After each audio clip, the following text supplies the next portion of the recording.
What's up everyone, in this quick video I'm going to show you how to move your USDT to a Solana wallet, for example Phantom. I'm going to be using KuCoin as an example.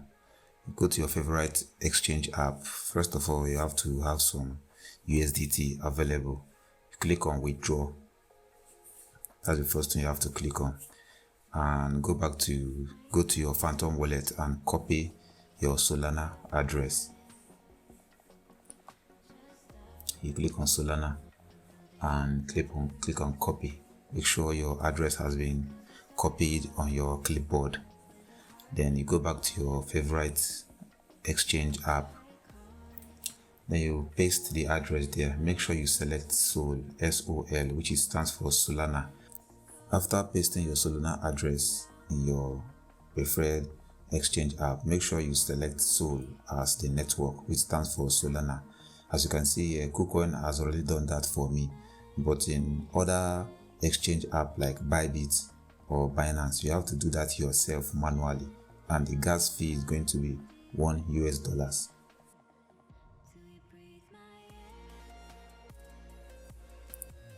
So when you are sure, you click on max and click on withdraw.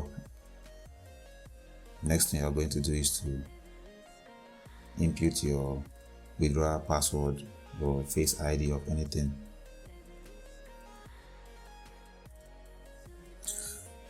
When the withdrawal is successful, you have to wait for some minutes for it to reflect in your Phantom wallet. In my case here, it takes less than 1 minute. You just have to be refreshing your Phantom until you get the USDT on your Phantom wallet.